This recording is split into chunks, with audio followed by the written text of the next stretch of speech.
When a completely new idea comes around, predictably there is misunderstanding and apprehension. The more unique and original the idea, the greater is the reluctance to see it for what it is and recognize its potential. Call it the shock of the new. As a populist candidate, you've got everything stacked against you. Funding your campaign is next to impossible. Both major parties promote a neoliberal agenda, viewing populist-progressive initiatives at best with suspicion, at worst with hostility and rejection. We saw how the faux progressive Democratic Party destroyed the campaign of Bernie Sanders. Then there's the media, owned by a handful of major corporations and doing the bidding of the rich and powerful ruling elite, which either marginalizes and mocks someone like yourself or ignores you altogether, making it all the more difficult to get proper exposure for your candidacy and a fair hearing for your ideas.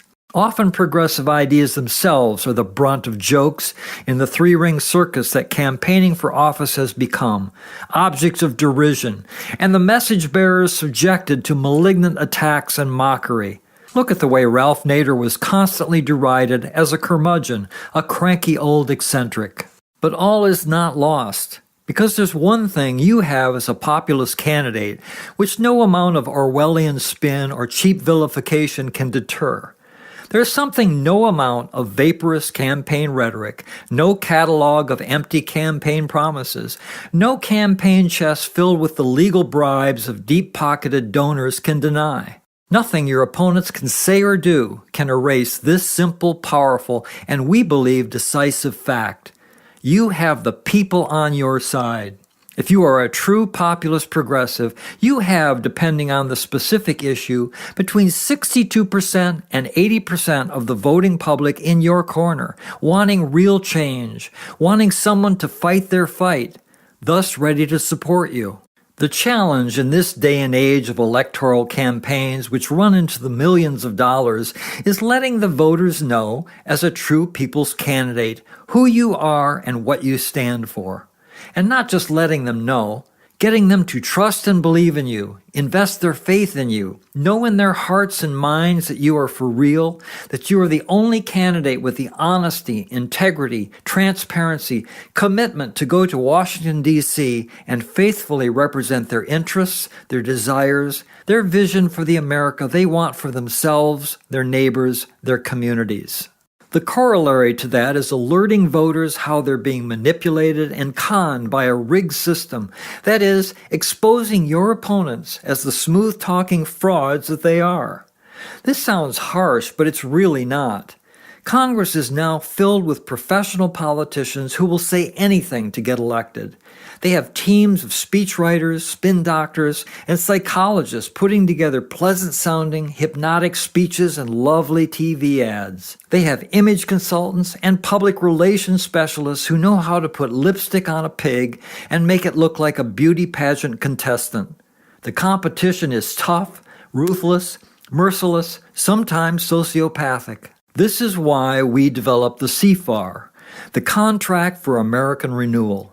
It is your direct link to voters. It is your bond, your shared commitment to create an America that works for everyone, not just the rich and powerful. It's how you can take truth, honesty, integrity, transparency, accountability, and turn them into a powerful weapon to decisively defeat the big money, manipulation, hypocrisy, and outright deception which have become pandemic in our current political environment. Let's get into what the CFAR is, why and how it's the best mechanism you will find anywhere to make your campaign an unqualified success and send you on your way to Washington, D.C. We're talking to you, every single populist progressive candidate out there running for either the Senate or the House of Representatives in the November 2018 election, who's serious about winning. Let's get started.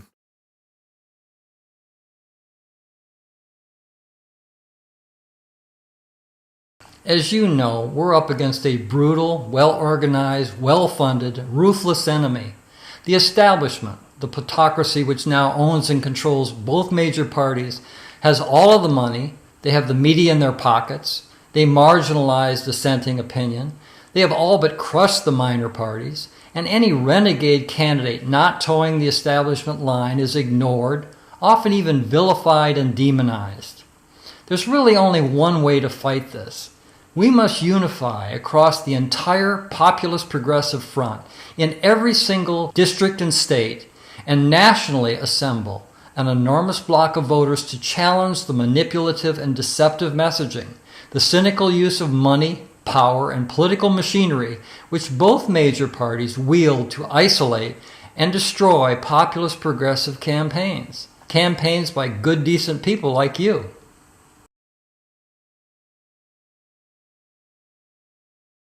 The good news is that we have huge majorities of citizens agreeing with you as a populist progressive on a whole host of issues.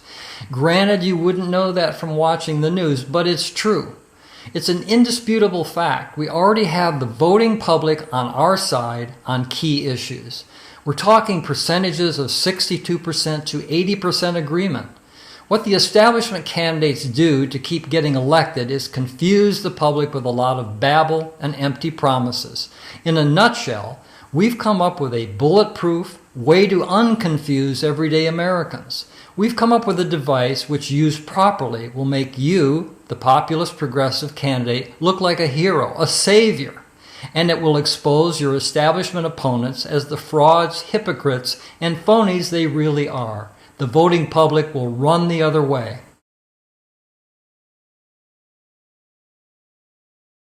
The device I'm talking about is the CFAR. That stands for Contract for American Renewal. Yes, it's a contract, but before you panic, let's be clear exactly what this contract is designed to do. First, it's not there to restrict, regulate, or police you. It's designed to discredit and defeat your opponents. It's an electoral strategy, not a legal strategy. You have to understand and remain clear about this. While you will be signing the contract, your opponents won't. They literally can't sign it. In the eyes of the voters, because you're willing to give a firm commitment in writing, guaranteeing that you will serve them faithfully, honestly, transparently, and your opponents can only hem and haw and spew out more slogans and sound bites, you will not just get the attention of voters, they'll know with absolute certainty that you are serious and that you are willing to lay it all out on the line and prove to them beyond a shadow of doubt that you are worthy of their trust and thus deserve their votes.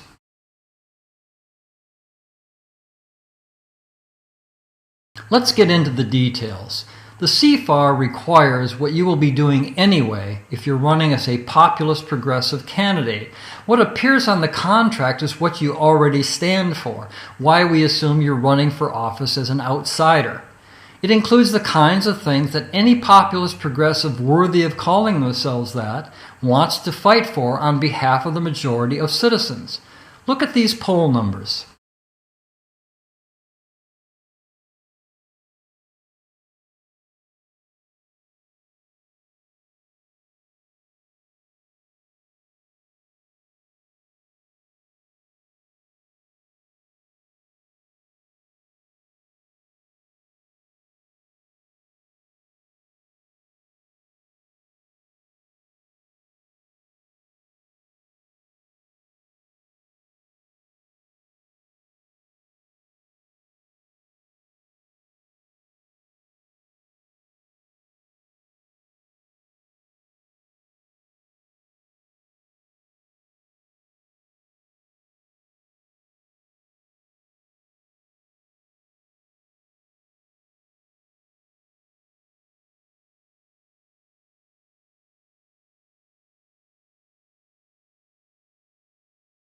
Are you with the voters on these issues?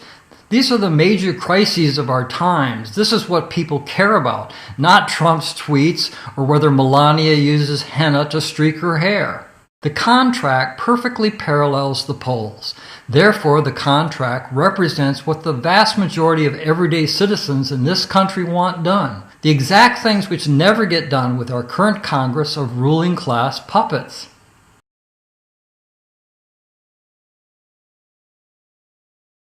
So we have a great start here. Very popular initiatives across the entire nation. At the same time, we realize there are variations in each voting jurisdiction, so the contract is not written in stone. It's flexible, designed to meet your needs. You may decide to use the CFAR as written, or you may want to tweak it, drop some items that are not crucial to your future constituents, and maybe feature a different populist-progressive initiative that's not listed here. Let me give you an example. Let's say there are a lot of underwater home mortgages in this district. This not only affects those homeowners, but it's driving the property values down across the region. You might consider including in your CFAR a mortgage relief initiative. Here's another example. A very recent poll just indicated that nationally the support for single-payer health care is around 58%. As this controversy builds, this will probably keep going up. But let's say we find that this district has already had a lot of problems with insurance companies, or people are finding a poor range of choices for health coverage, and they're really upset about it. Then that's an item which, based on your own sensitivities to your constituents' needs, you might want to put in your CFAR for the voters here. Understand that in the end, the only items that you have in your CFAR are those which make sense for your campaign and which you can wholeheartedly commit to when you go to Washington, D.C. Having said that, signing your personalized version of the CFAR should be a no-brainer. The initiatives in your CFAR are the items you've decided are the centerpieces in your campaign and have determined will be decisive in defeating your opponent.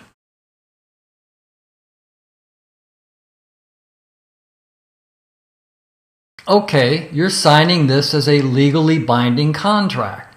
That's what the contract says. That means you are signing it with every intention of honoring it to the letter.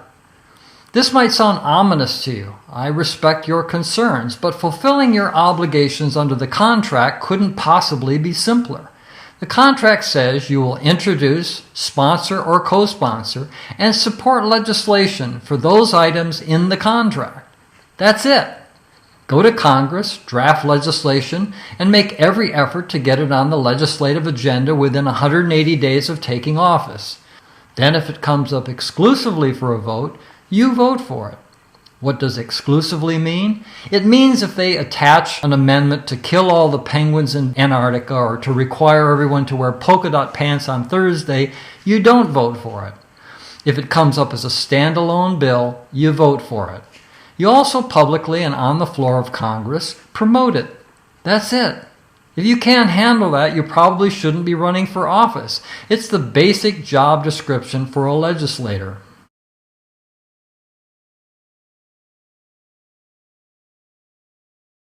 So how do you decide what to include in your CFAR?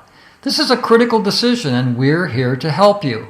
To cover general questions, we'll have an entire tutorial devoted to this, and I'll share that video with you. To handle your specific questions, we're here to walk you through each step of the way. But the short answer is you should choose those initiatives which are decisive in making you look good and your opponents look bad. Meaning you want issues which are popular right here in this district with the voters, which are not supported by your opponents. The idea is to make sure they will not be able to sign this contract. That way, the voters will see, if they select you, these great things will get done, but if they vote for your opponent, they can expect more of the same excuses, chuck and jive, mumbo-jumbo, and none of the things you've included in your CFAR will get through Congress. Remember, there's a good reason your opponents can't sign the CFAR. That's because if they sign a contract guaranteeing all these wonderful things for the voters, they'll lose their campaign donations from fat cat donors, and they'll lose the support of whichever major party they belong to. We only have to look at the Bernie Sanders campaign to see what the establishment Democrats thought about his progressive agenda. Both parties support basically a conservative, centrist, regressive agenda. They might talk a good story, but as you well know, neither major party walks the walk.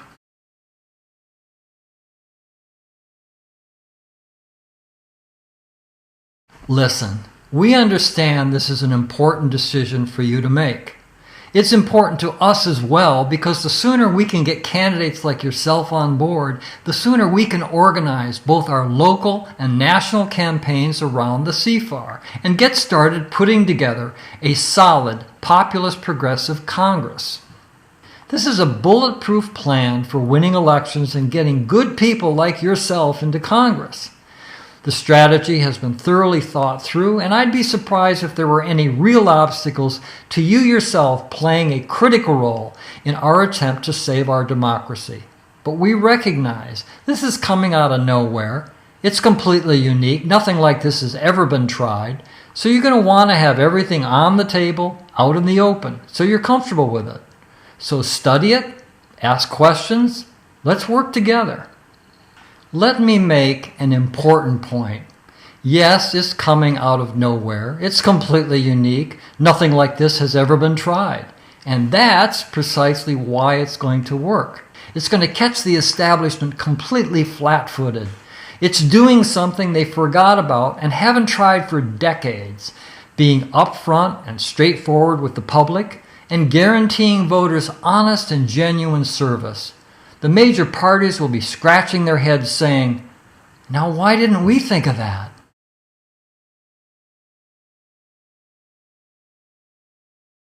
Recognize that the only way this strategy will work is if we implement it across the nation in all 50 states and all 435 congressional districts, which is exactly what we're going to do.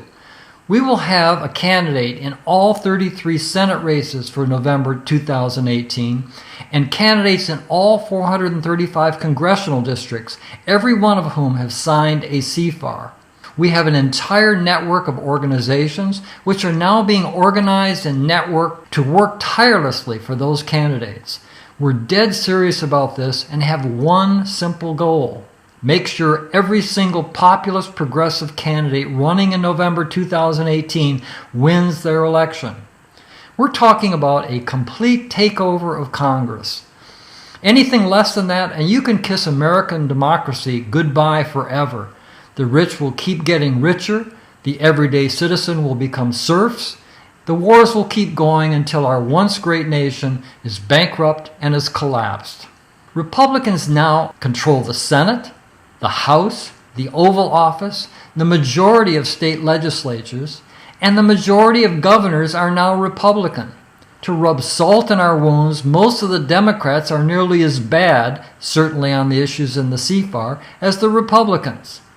You're one person. You're going to take on the most well-organized, well-funded army of cutthroat corporate stooges in our history. I wish you luck. The way we see it is we all have to stick together or none of us will survive. We believe, no, we know, that by unifying our forces, the populist progressive forces which have been shoved aside and beaten down now for decades, we can win this. The CFAR puts us all on the same page, unifies us and the voting public into an unstoppable juggernaut. The CFAR demonstrates to the public that there are good, decent candidates available who are unquestionably, unambiguously committed to honest, transparent, loyal service. We'll crush the establishment candidates at the polls, and Americans will get a government that works for all Americans, not just the rich and powerful. Let me be blunt. If you don't sign the contract, you'll probably lose. Therefore, we're forced to look for another candidate who will sign the contract, a candidate who has an infinitely better chance of winning. We'll put all of our time, energy, and resources behind that candidate. It's nothing personal. It's the only way this thing will work. The contract is your friend, not your enemy. In fact, it's the best friend and ally you could possibly have, given the way the game is stacked against you. This may be hard for you to accept, but it's the truth. I know this is a lot to think about. I want you to succeed. Regardless of your decision, thanks for your hard work on behalf of progressive causes.